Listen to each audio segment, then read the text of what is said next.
was just a cardboard box. Nothing special, just a regular medium-sized cardboard box that probably contained books or kitchen items. But that box changed my life forever. "Let me help you with that," I said to Emily, our new neighbor who had moved in 2 doors down last week. She was struggling with several bags in this particularly awkward box as she tried to unlock her door. "Oh, thank you so much," Emily smiled, relief washing over her face. She couldn't have been more than 24, with that youthful energy that made everything seem like both a crisis and an adventure. I seriously overestimated my carrying capacity. I laughed and took the box, which was surprisingly heavy. "No problem at all.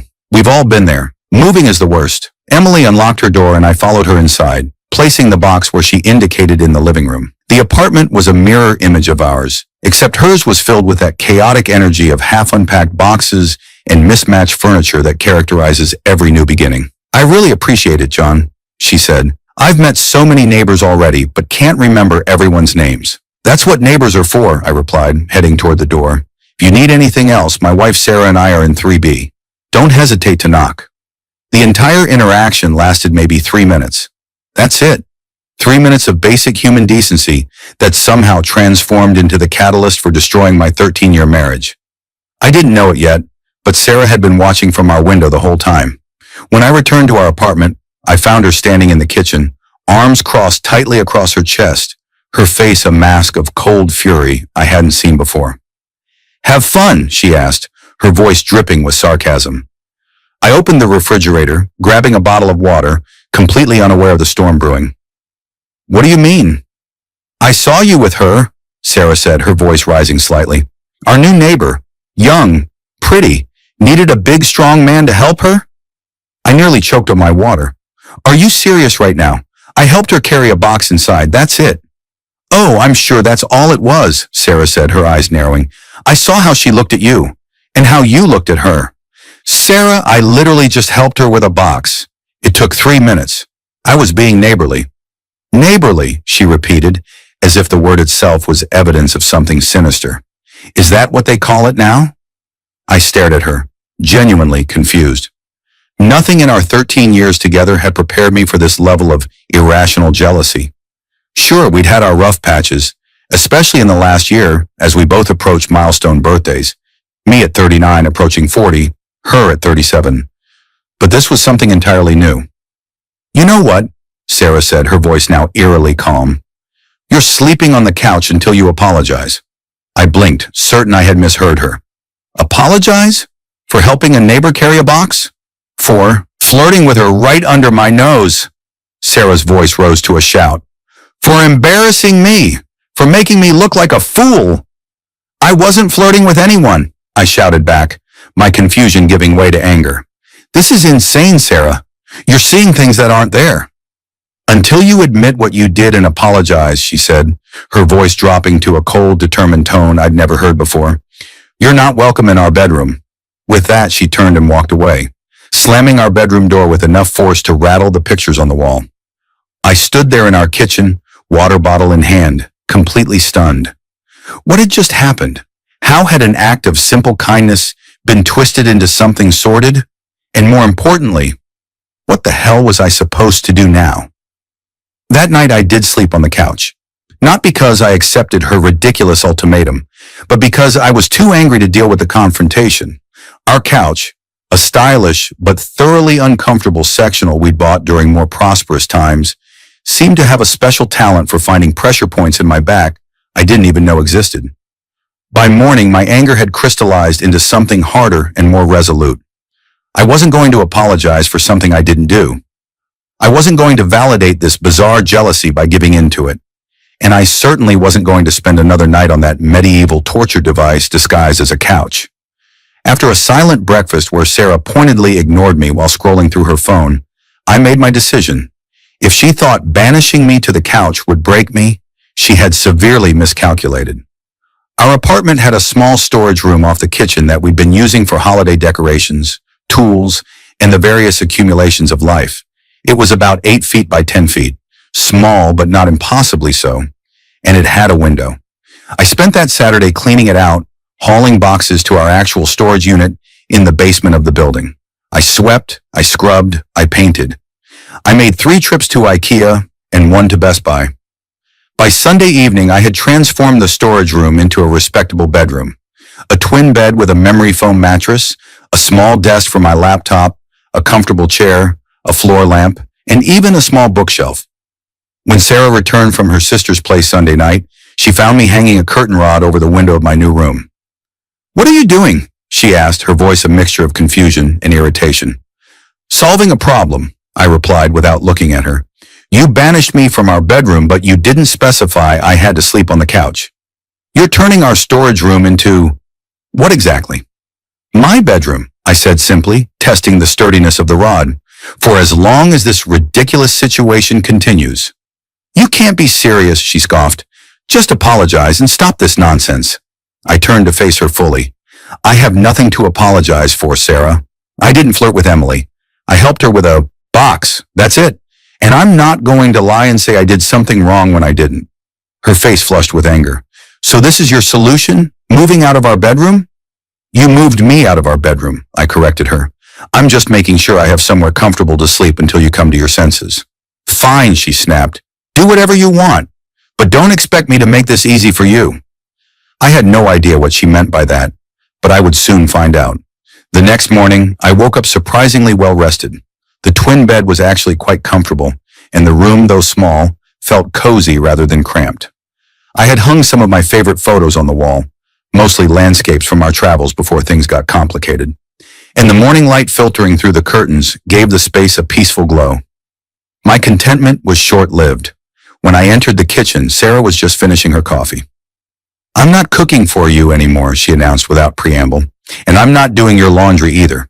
If you want to live separately, you can take care of yourself separately." I poured myself a cup of coffee from the pot she had made, apparently that hadn't been included in her strike, and leaned against the counter. "That's fine," I said calmly. "I can take care of myself." Her eyes narrowed slightly, clearly not expecting this reaction. She had probably anticipated pleading or anger, not calm acceptance. "We'll see how long that lasts," she muttered as she grabbed her purse and left for work. That evening, I ordered a small refrigerator, a microwave, and a hot plate for my room. I also did 3 loads of laundry, including Sarah's things, because despite everything, I wasn't going to stoop to her level of pettiness. The next day, I stopped at the grocery store on my way home from work and bought my own food. I set up my mini kitchen in my room and made myself a simple but decent dinner of grilled chicken and vegetables. The sounds and smells of cooking must have surprised Sarah, who appeared in my doorway just as I was sitting down to eat. "What is all this?" she asked, gesturing to my new appliances. "Just adapting," I replied, cutting into my chicken. "Want some? I made plenty."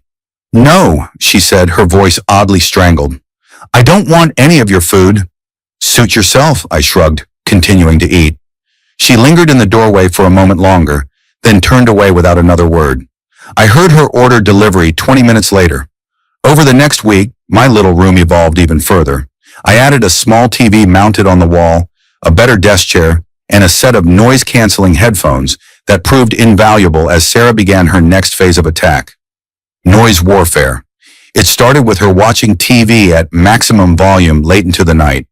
Then came the phone calls to her friends, conducted on speaker in the living room, where she would loudly detail what a terrible husband I was. Finally, there were the impromptu whine. Nights with her friends from work, cackling and gossiping until well past midnight. None of it worked. My headphones blocked the noise and my room had become a sanctuary of sorts. The irony wasn't lost on me.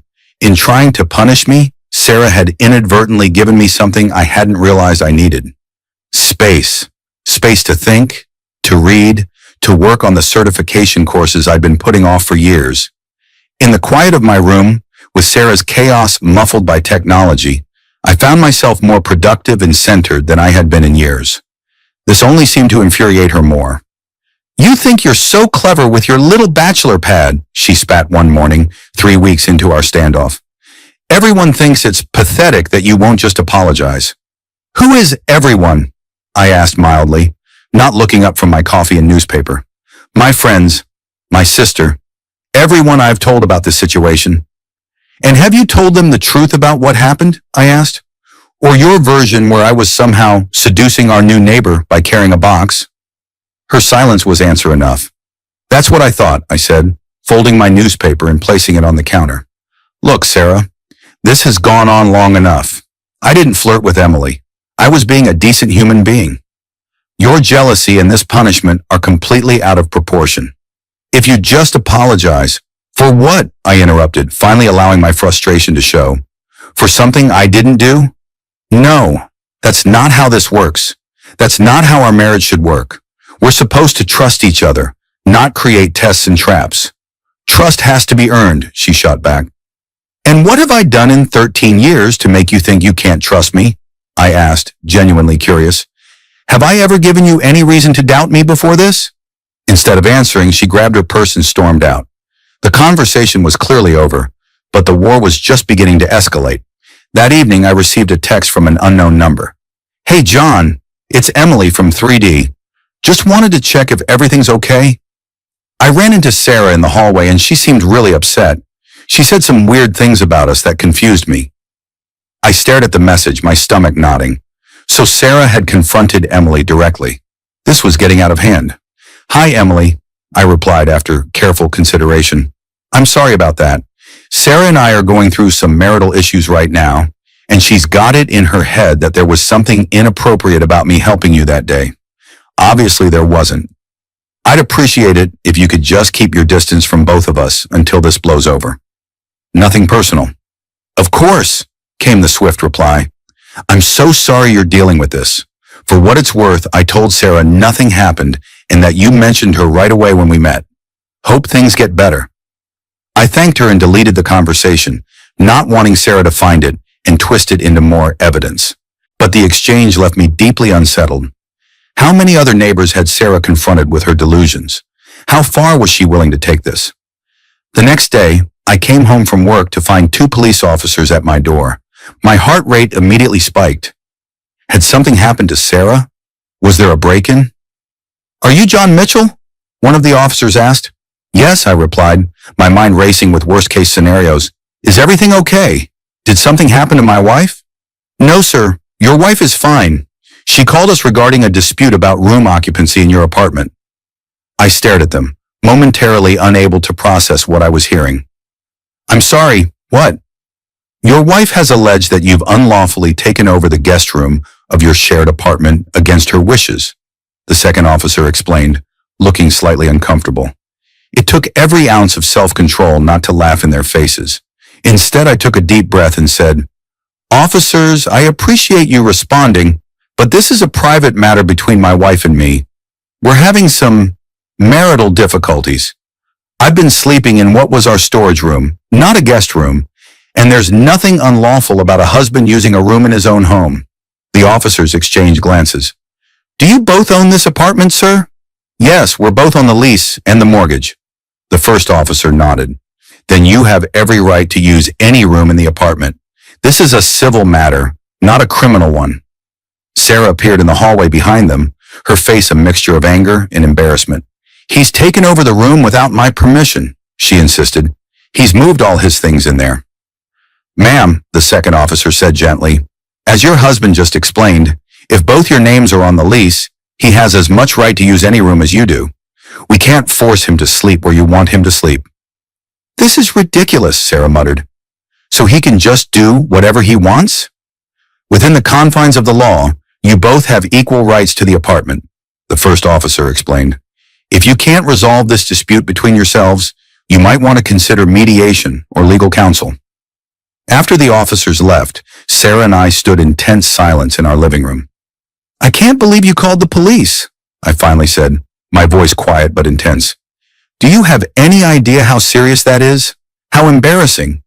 I can't believe you've turned our home into a battleground, she countered, all because you won't admit you were wrong. Sarah, this has gone beyond the original issue, I said, suddenly feeling very tired. This isn't healthy.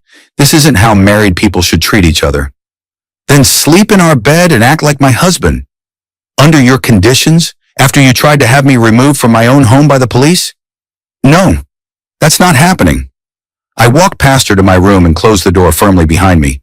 As I sat on my bed, I realized something had fundamentally shifted. This wasn't just about an imagined flirtation anymore. This was about control, about winning at all costs. And for the first time, I began to seriously consider whether our marriage could or should be saved. The police incident marked a turning point, but not the one Sarah had hoped for.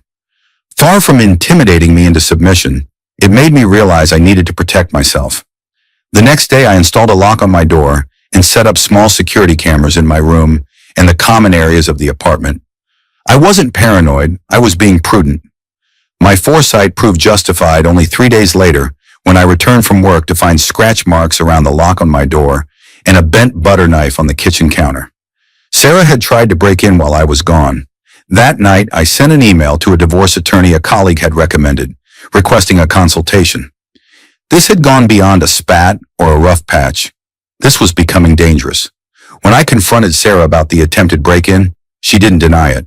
"It's my home too," she said defiantly. "I have a right to go into any room I want." "Not when it contains my personal belongings," I replied. "Not when you've made it clear you're willing to escalate the situation beyond all reason." "What were you looking for anyway?" "Evidence," she said, her chin lifted in defiance. "Evidence of what?" "Of you and her. I know something's going on." I stared at her, truly seeing for the first time how far gone she was. "Sarah, I've barely seen Emily since that day. We say hello when we pass in the hallway. That's it. There is no me and her." "I don't believe you," she said, her voice cold. "You changed after you met her. You're different." "You're right, I am different," I admitted, "but it's not because of Emily. It's because of how you've been treating me. It's because you'd rather destroy our marriage than admit you might have overreacted." "So this is my fault?" she demanded, her voice rising. "The way you've handled it?" "Yes. The police, the breaking and entering, the constant harassment, that's all on you." She stormed off to our bedroom, her bedroom now, and slammed the door so hard a picture fell off the wall and shattered. I swept up the glass, oddly calm. The picture had been from our honeymoon in Hawaii. Its destruction felt symbolic somehow. The next morning, I found a text message from Sarah's sister, Jennifer. "John, what the hell is going on? Sarah called me hysterical last night. She says you've completely lost it and are threatening to divorce her over some neighbor." I sighed deeply. Of course, Sarah had twisted the story completely. "Jennifer, I appreciate your concern," I wrote back, "but Sarah isn't giving you the full picture. She accused me of flirting with a neighbor when I helped her carry a box. Demanded I apologize and sleep on the couch until I did. When I refused to apologize for something I didn't do, she escalated to calling the police, trying to break into my room and more. This isn't about the neighbor.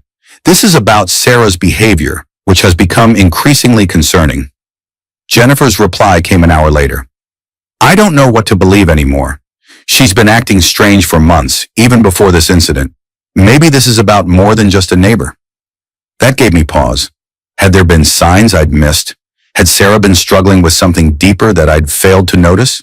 "What do you mean she's been acting strange?" I asked. "Paranoid, jealous of your female co-workers, constantly checking your phone when you leave it around, making snide comments about younger women. I thought it was just her approaching her late 30s, but maybe it's something more." I sat back, stunned. I had noticed some of those behaviors, but had attributed them to normal midlife insecurities. We were both approaching milestone birthdays. Maybe I'd been too dismissive of her feelings. Still, nothing justified the extremes she'd gone to these past weeks. "I appreciate the insight," I replied to Jennifer, "but regardless of what's going on with her, this situation has spiraled out of control." "I know," Jennifer wrote. "I'll try to talk to her. Just be careful, John. I've never seen her like this before." The next week brought a new escalation, the party offensive. Sarah began inviting friends over almost every night, sometimes planned, sometimes spontaneous gatherings that just happened to materialize whenever I was trying to work or rest. Music blared, laughter echoed, and occasionally a drunk friend would pound on my door, demanding I come out and stop being such a killjoy. I weathered this storm with my noise-canceling headphones and a newfound determination to improve myself during this bizarre limbo. I enrolled in online courses related to my field, started working out in our building's small gym, and even began meditating, something I'd always dismissed as New Age nonsense, but now found genuinely helpful. My calm resilience only seemed to fuel Sarah's desperation. One night after her friends had left and the apartment had fallen into its nightly silence, There was a soft knock on my door. Not the aggressive pounding I'd become accustomed to, but something gentler. "John?" Sarah's voice, uncharacteristically small. "Can we talk?" I hesitated, my hand on the lock. Was this a genuine olive branch or another trap? "What do you want to talk about?" I asked through the door. "Please," she said, her voice cracking slightly. "Just open the door." Against my better judgment, I unlocked the door and opened it to find Sarah standing there in her nightgown, eyes red-rimmed from crying or drinking or both. "Can I come in?" she asked, looking past me into my small domain. "I don't think that's a good idea," I said, standing firmly in the doorway. "We can talk here." Her eyes flashed with momentary anger before settling back into pleading. "I miss you," she said simply. "You miss me," I repeated, not phrased as a question but as a statement of disbelief. "You've spent the past month trying to break me, humiliate me, and drive me out of my own home, and now you miss me." "I was angry," she said, swaying slightly. I could smell the wine on her breath now. "I overreacted." "Overreacted is yelling for 10 minutes then calming down, Sarah. What you did, what you're still doing, goes well beyond overreaction. So you won't forgive me?" Her voice took on a dangerous edge. "After everything we've been through?" "I didn't say that," I replied carefully, "but forgiveness requires genuine remorse and an understanding of what went wrong. I don't see either of those things right now." "What do you want from me?" she demanded, tears welling in her eyes. "Do you want me to beg? To get down on my knees right here?" And to my horror, she actually began to sink to her knees in the hallway, a grotesque parody of contrition that made my stomach turn. "Stop," I said firmly, taking her arm to keep her upright. "This isn't helping anything. You're drunk, Sarah. Go to bed. We can talk tomorrow when you're sober." Her demeanor changed instantly, tears vanishing as she yanked her arm from my grasp. "You think you're so much better than me, don't you? Setting up your perfect little life in here while I suffer out there?" "I think we're both suffering," I said quietly. "But only one of us is trying to inflict that suffering on the other." "You started this," she hissed. "You and that little slut down the hall. And we're back to this," I sighed, stepping back into my room. "Good night, Sarah." I closed the door in her face, something I never would have imagined doing a month ago. Through the door, I heard her curse, a half-sob, half-growl of frustration, before she stomped away to her bedroom. The next morning, I found my room door smeared with what appeared to be red lipstick, the word liar scrawled in dramatic capital letters. I cleaned it without comment, but took photos first, adding them to the growing file of evidence I was collecting of Sarah's erratic behavior. That afternoon, I met with the divorce attorney, bringing my documented timeline of events and evidence of Sarah's escalating actions. The attorney, a no-nonsense woman named Rebecca, reviewed it all with a practiced eye. "You've been thorough," she noted, impressed. "Most clients don't think to document things this carefully until it's too late." "I work in risk management," I explained. "Documenting potential issues is second nature." "Well, it's going to serve you well here," Rebecca said. "Based on what you've shown me, we have a strong case for a fault-based divorce on grounds of emotional cruelty. However," she cautioned, "these cases can get messy, and they often drag out longer than no-fault divorces. Are you prepared for that?" "At this point," I said firmly, "I just want out, whatever it takes." "Then let's get started," she replied, sliding a retainer agreement across the desk. One evening, about 6 weeks into our Cold War, there was a knock on my door. Not Sarah's aggressive pounding, but a gentle, almost hesitant tap. When I opened it, I found not Sarah but her friend Lisa, a woman I'd always thought of as one of the more reasonable members of my wife's social circle. "Can we talk?" she asked quietly. I stepped aside to let her in, curious about this unexpected development. "Sarah doesn't know I'm here," Lisa admitted, perching awkwardly on my desk chair while I sat on the bed. "She'd probably never speak to me again if she found out." "So why risk it?" I asked. Lisa sighed deeply. "Because this has gone too far, John. Way too far. She's not well. This obsession with you and the neighbor, the way she's handling it, it's not normal." "Tell me something I don't know," I said, but without malice. "Has she always been like this? Am I just seeing it clearly for the first time?" Lisa shook her head. "No, this is new. Or at least, this extreme version is new. She's always been a bit controlling, a bit dramatic. But this is different. It's like she's created this whole narrative in her head and can't see anything that contradicts it. Has she said what started all this? Because from my perspective, I helped a neighbor with a box, and my marriage imploded.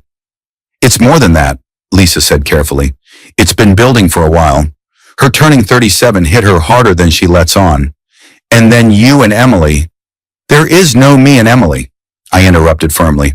I know that, Lisa assured me, but Sarah convinced herself that Emily represents everything she's afraid of. Youth, new beginnings, someone without the baggage of years together. It's not rational, but fears rarely are. We talked for nearly an hour. Lisa didn't try to convince me to apologize or give in, which I appreciated. She simply wanted to give me context, to help me understand what might be happening in Sarah's mind. It was the most honest conversation anyone had had with me since this nightmare began. Before she left, Lisa paused at the door. For what it's worth, John, I think you've handled this with a lot more grace than most people would have. But I also think this marriage might be beyond saving. I nodded slowly. I'm starting to think you're right.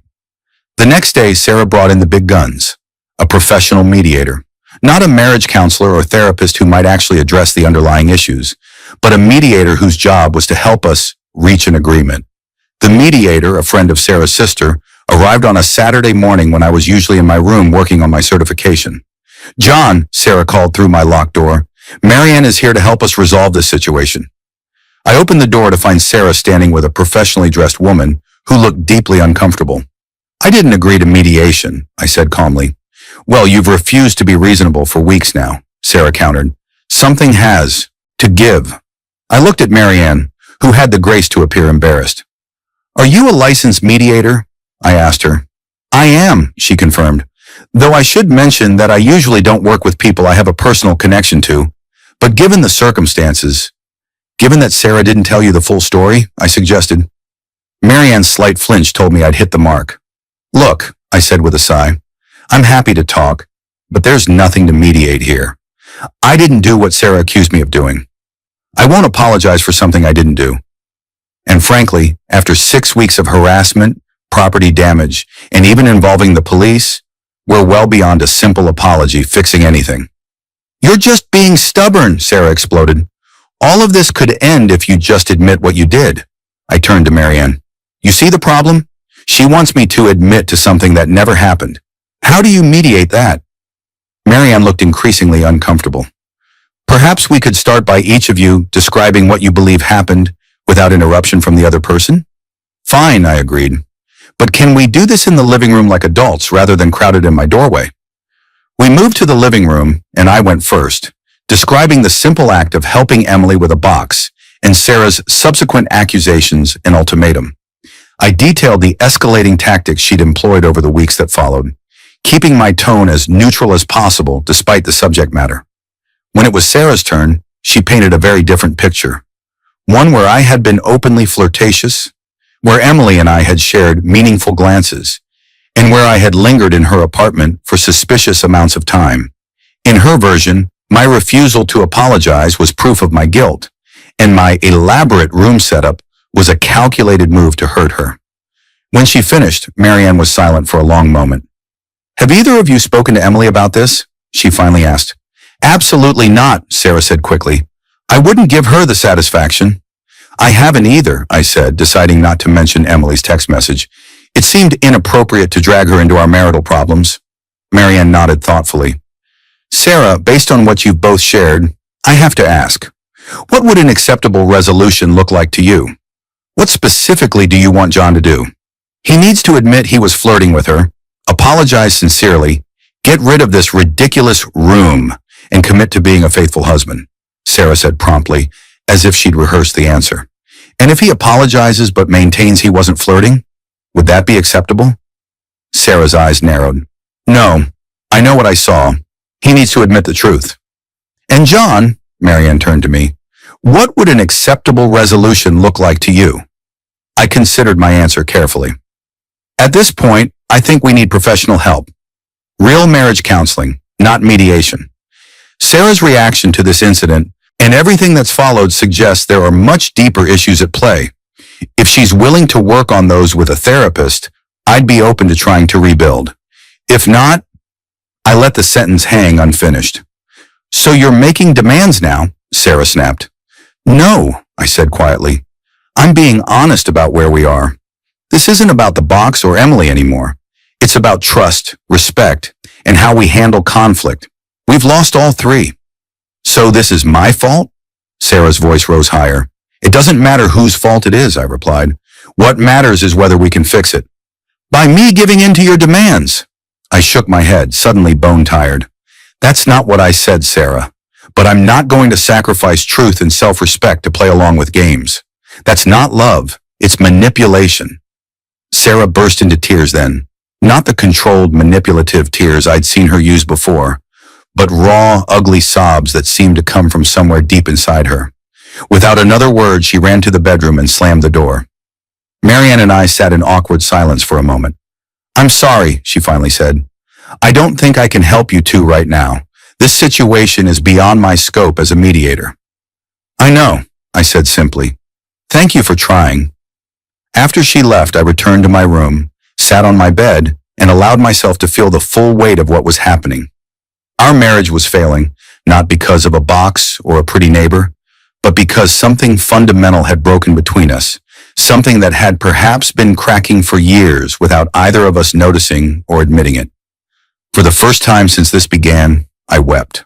The next morning, I contacted my lawyer and officially filed the preliminary paperwork for a legal separation, the first step toward divorce in our state. I didn't tell Sarah immediately. I needed time to prepare for the nuclear reaction I knew would follow. In a strange twist of fate, it was during this limbo period that Sarah made her most desperate move yet. She invited Emily and her boyfriend over for dinner. I came home from work to find Sarah cooking for the first time in weeks. The apartment smelled of roasting chicken and herbs, and she was wearing a dress I hadn't seen in years. We're having guests for dinner, she announced when I emerged from my room, drawn by the unfamiliar domestic activity. I expect you to join us. Who's coming? I asked, immediately suspicious. Emily and her boyfriend David, Sarah replied, her voice artificially light. I thought it was time we properly welcomed them to the building. I stared at her, trying to decipher her game. This wasn't a peace offering. It was too calculated for that. This was a setup of some kind. Why would you invite them? I asked bluntly. You've spent the last 2 months accusing me of having an affair with her. Maybe I realized I was being silly, she said, her smile not reaching her eyes. Maybe I want to get to know her better. I didn't believe her for a second, but I also didn't see how I could refuse without looking guilty of exactly what she'd been accusing me of. Fine, I said. I'll join you for dinner. I retreated to my room to shower and change, my mind racing. What was Sarah planning? To catch us in some imagined signal? To create a scene? To humiliate me in front of strangers? None of the possibilities seemed good. Emily and David arrived at 7 p.m. sharp. Emily looked surprised to see me open the door. John, I didn't realize. Sarah just said she was having a neighbor dinner, she said, clearly confused. David, a tall man with friendly eyes, extended his hand in greeting. It's nice to finally meet you properly, I said, shaking his hand. Please come in. Sarah's just finishing up in the kitchen. The first few minutes were awkward but civil. We made small talk about the building, the neighborhood, their move from Boston. Sarah emerged from the kitchen with forced cheerfulness, offering drinks and appetizers with the brittle energy of someone operating on pure adrenaline. It wasn't until we sat down to dinner that her plan became clear. So, Emily, Sarah began, her voice dripping with false sweetness. John was quite taken with you when you first moved in. He couldn't stop talking about how he helped you that day. Emily glanced at me, confusion clouding her features. Oh, with the box. That was really nice of him. Yes, so nice, Sarah continued, her smile tightening. He's always so helpful to attractive young women. David shifted uncomfortably in his seat. The chicken is delicious, he said, clearly trying to change the subject. Thank you, David, Sarah replied before immediately turning back to Emily. You must have made quite an impression on John. He completely changed after meeting you. I'm not sure what you mean, Emily said, looking increasingly uncomfortable. Sarah, I warned quietly. What? She asked with exaggerated innocence. I'm just making conversation with our new neighbors. Isn't that what you wanted? For us all to be friendly? Not like this, I said firmly. Like what? Sarah's voice rose slightly. Am I saying something wrong? I'm just pointing out how helpful my husband was to you, Emily. How he rushed to your rescue. He was being neighborly, Emily said carefully. It was a simple kindness that I appreciated. Simple kindness, Sarah repeated with a harsh laugh. Is that what they call it these days? David put down his fork. I think we should go, he said quietly to Emily. No, please stay, Sarah insisted, her composure beginning to crack. We haven't even gotten to the good part yet. I wanted to ask Emily about that day, about what really happened between you two. Sarah, stop, I said, my voice hard now. Nothing happened. You're embarrassing yourself and making our guests uncomfortable. I need to know, Sarah suddenly shouted, slamming her hand on the table hard enough to make the glasses jump. I need to know why my husband decided I wasn't good enough anymore after meeting you. Emily stood up, her face pale. We're leaving. Sarah, I don't know what you think happened, but John literally just helped me with a box. That's it. He mentioned you right away, said you both lived in 3B, and invited me to ask either of you for help if I needed it. There was absolutely nothing inappropriate about our interaction. You're lying, Sarah said, her voice breaking. You're both lying. David stood as well, putting a protective arm around Emily. I think you have some things to work out between yourselves. Thank you for dinner, but we really should go.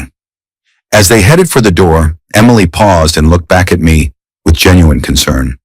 I'm sorry, she said softly. After they left, the apartment fell into a terrible silence. Sarah sat at the table, staring at nothing, her breathing uneven. What were you trying to accomplish? I finally asked. What did you think would happen? I thought she would admit it, Sarah whispered. I thought I would finally have proof. There is no proof to find, Sarah. It didn't happen. She looked up at me then, her eyes wild. Then why won't you just say you're sorry? Why has this gone on for months when you could have just apologized? Because it would be a lie, I said simply, and because your reaction to all this has shown me something about us, about you, that I can't unsee. I returned to my room, locked the door, and spent the night researching apartments. It was time to move out, to end this toxic stalemate before it destroyed us both completely. The next day I came home to find the apartment in chaos. Sarah had gone on a rampage, attempting to remove furniture, electronics, and kitchenware, anything she could carry. Many of these items were things I had purchased before our marriage, or with my own money during it. I stopped her as she was struggling to drag our television toward the door. What are you doing? I asked, though the answer was painfully obvious. Taking what's mine before you try to steal it all, she gasped, out of breath from the exertion. The TV isn't yours. I bought it for my birthday last year, I pointed out, with our joint money. No, with my bonus from work, which I specifically kept separate for that purchase. She abandoned the TV and grabbed a stack of plates from the counter. These are mine. My mother gave them to us. Sarah, stop, I said, not moving to physically stop her, but standing firmly in her path. This isn't how this works. You can't just decide what belongs to whom and start removing things. Watch me, she challenged, attempting to push past me. Just then, her brother Mark arrived at the door, which Sarah had left open in her frenzy. Mark had always been reasonable, even friendly toward me, and looked deeply disturbed by the scene before him. Sarah, what's going on? You called and said it was an emergency, he said, taking in the disarray of the apartment. I need help moving my things. Out before he steals everything, Sarah said, her voice shrill. He's trying to rob me blind, Mark. Mark looked to me for explanation. She's decided to start dividing our property without any discussion or agreement, I said calmly. Many of the things she's trying to take are items I purchased before our marriage or with my own separate funds. He's lying, Sarah shouted. Everything here is half mine. Sarah, that's not how property division works in a marriage, Mark said gently. There are legal processes for this. So you're on his side, she demanded, her face flushing with anger. My own brother? I'm not on anyone's side, Mark insisted. I'm just saying you can't just take things without agreement, especially if John can prove he purchased them separately. I took a deep breath. It was time. Sarah, Mark, I filed for legal separation last week. The papers should have been delivered today. This is why we need to do this properly, through the courts. Sarah went very still, her face draining of color. You what? We're getting divorced, Sarah. This is over. For a moment, she just stared at me, as if the words wouldn't compute. Then with a guttural cry, she hurled the stack of plates at the wall, where they shattered in an explosion of ceramic shards. "You can't do this to me," she screamed, her voice raw. "You can't just throw away 13 years. "I didn't," I said quietly. "We did. Together." Sarah collapsed to her knees among the broken dishes, her body racked with sobs. "You've ruined everything," she wept. "Everything." Mark moved to her side, kneeling beside her and carefully avoiding the sharp fragments surrounding them. "Sarah, come on. You're going to hurt yourself. Let me take you to my place for a while." She allowed him to help her up, her body limp with defeat. As Mark guided her toward the door, she looked back at me one last time. "I hope she was worth it," she said, her voice hollow. "There was never anyone else, Sarah," I replied softly. "That's what makes this all so tragic." After they left, I surveyed the wreckage of our home, broken dishes, half-packed boxes, furniture askew, and felt a profound sadness settle over me. This wasn't how our story was supposed to end. The divorce proceedings were relatively straightforward, but emotionally draining. Sarah contested it initially, hiring an aggressive lawyer who made outlandish claims about my behavior and character. But without evidence, and with the testimony of both Emily and several other neighbors about Sarah's increasingly erratic behavior, the court saw through the allegations. In the end, I was granted the apartment, primarily because I had made the down payment with an inheritance from my grandfather, and Sarah received a financial settlement that my lawyer considered more than fair. During the proceedings, I learned from Mark that Sarah had moved in with her sister and was barely functioning. She had taken a leave of absence from work and spent most days in bed, refusing to discuss what had happened or make plans for her future. Despite everything, that knowledge hurt. I hadn't wanted to destroy her. I had just wanted honesty and respect. Somehow, those simple requirements had proven impossible. 2 months after the divorce was finalized, I received a call from Jennifer, Sarah's sister. "John, I know we haven't spoken since the divorce," she began hesitantly, "but I thought you should know. Sarah's not doing well." "What do you mean?" I asked, a familiar knot of concern forming in my stomach despite everything. "She's been diagnosed with depression and possibly some kind of delusional disorder. The doctors say it might have been building for years, but the incident with you and the neighbor was the trigger that sent her over the edge." I sat down heavily on my couch, the weight of this information pressing on my chest. I had no idea it was that serious. "None of us did," Jennifer sighed. "She hid it well until she couldn't anymore. The therapist thinks her accusations about you and Emily were a manifestation of deeper issues: fear of aging, abandonment anxiety, unresolved trauma from her childhood. The box incident just happened to be the thing her mind latched onto." "I wish I had known," I said quietly, though I wasn't sure what I would have done differently. "You couldn't have known," Jennifer assured me. "She didn't know herself. But I thought you should know she wasn't just being malicious or manipulative. She was sick."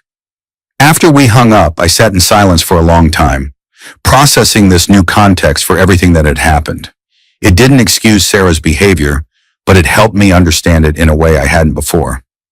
The realization was both a relief and a new kind of sadness, grief for the woman I had loved, who had been fighting battles I couldn't see.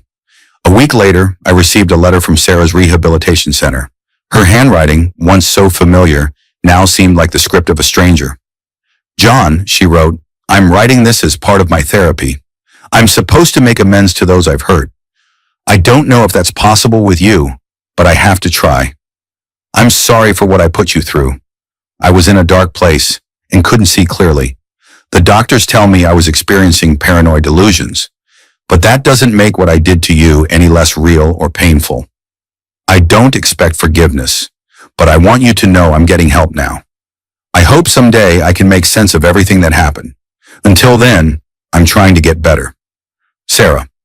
I folded the letter carefully and placed it in a drawer. I wasn't ready to respond, wasn't sure I ever would be, but I was glad she was getting help, finding her way back to herself after being lost in the labyrinth of her own mind. 6 months after the divorce, I happened to run into Mark at a coffee shop downtown. He seemed surprised but not unhappy to see me. "How are you holding up?" he asked as we waited for our orders. "I'm doing okay," I said, and was surprised to find it was true. "How's Sarah?" Mark's expression turned somber. "She's still struggling. The medication helps with the delusions, but the depression is persistent. She lost her job, had to sell her car. She's living in a tiny apartment on the south side now, barely making ends meet. My stomach twisted with a complex mixture of emotions, guilt, sadness, relief that it wasn't me anymore. I'm sorry to hear that. It's not your fault, Mark said firmly. You did what you had to do. Sarah's illness, it would have manifested eventually, with or without the trigger of you and the neighbor. We parted with an awkward handshake, the ghost of our almost brotherhood lingering between us. Nearly a year after our separation, I was leaving my apartment building when I saw a familiar figure sitting on a bench across the street. Sarah looked almost unrecognizable, thinner, her once glossy hair dull and lifeless, dressed in clothes that hung loosely on her frame. She was staring up at the building, at the windows of the apartment we had once shared. I hesitated, torn between walking away and acknowledging her. In the end, compassion won out. I crossed the street and approached the bench. Sarah, I said quietly. She startled slightly as if pulled from a deep thought and looked up at me with eyes that seemed too large for her face. John, she replied, her voice hoarse. I was hoping I might see you. What are you doing here? I asked, not unkindly. Remembering, she said simply, trying to separate what was real from what wasn't. She gestured vaguely to her head. The doctors say I need to confront the places where my delusions took hold. Part of the healing process. I nodded, unsure what to say. Is it helping? A little, she admitted. It's strange, looking at these windows and knowing someone else is living their life behind them now. Someone who doesn't know anything about what happened here. I still live there, I said. I never moved. She looked surprised. Oh, I assumed you'd want a fresh start. I did, I acknowledged, but running away felt like letting what happened define me. I wanted to reclaim it instead. We sat in silence for a moment, the weight of our shared history hanging between us. I lost everything, Sarah finally said, her voice barely above a whisper. My husband, my home, my job, my dignity. All because I couldn't tell what was real and what wasn't. She looked at me directly for the first time. The worst part is I still don't know if I can. Even now with medication and therapy, there's a part of me that wonders if I was right all along. If you and she... We weren't, I said firmly. Not then, not ever. She nodded slowly. I believe you now, most days anyway. She gave a sad smile. That's progress, I'm told. I'm glad you're getting help, I said sincerely. Too late, though, she replied, looking back up at the building. Too late to save what mattered. As we sat there, an unexpected compassion washed over me. Not the rekindling of love or even forgiveness exactly, but a recognition of our shared humanity, of the fragility that exists in all of us. It wasn't just about the box, was it? I asked gently. Something was happening to you before that. Sarah's eyes filled with tears. I was disappearing, she said, her voice breaking. Every day I looked in the mirror and saw myself fading a little more, getting older, becoming invisible. And then there was Emily, young, vibrant, full of possibility. The way you looked at her, I didn't look at her any particular way, Sarah. I know that now, she conceded. But in my mind, in that moment, it confirmed everything I feared. That I was being replaced, discarded, that I wasn't enough anymore. She wiped her eyes with the back of her hand. My therapist says it was projection, that I was the one who had stopped seeing myself as valuable, and I projected that onto you. I thought about that for a moment. Maybe we both stopped seeing each other clearly somewhere along the way. She nodded, seeming to take small comfort in the shared responsibility. I should go, she said finally, standing up. My brother's picking me up soon. I needed to see this place once more, to try to make peace with it. As she turned to leave, she paused. I don't expect you to forgive me, John, but I hope someday you can find happiness again. You deserve that. So do you, Sarah, I replied, and was surprised to find I meant it. So do you. I watched her walk away, a diminished version of the vibrant, confident woman I had once loved. Her steps were tentative, as if she wasn't entirely sure of the ground beneath her feet. In that moment, I realized that while I had lost a marriage, Sarah had lost herself. And that was a far greater tragedy. The day the divorce was finalized, I stood in my apartment, feeling strangely empty. The victory, if it could be called that, was hollow. I had won the legal battle but lost so much in the process. Years of shared history, the comfort of partnership, the future we had planned together. I walked to the window and looked out at the street below, the same window where Sarah had first seen me helping Emily that fateful day. As if summoned by my thoughts, I saw a figure on the sidewalk. Sarah standing still amid the flow of pedestrians, looking up at our building. Even from this distance, I could see the devastation in her posture, the weight of loss in the slump of her shoulders. For a moment, our eyes met across the distance, and something unspoken passed between us. An acknowledgement of the pain we had caused each other, of the love that had somehow twisted into something unrecognizable. Then she turned and walked away, disappearing into the crowd, out of our apartment and out of my life, a shell of the woman she once was, broken by delusions and the loss of everything that defined her.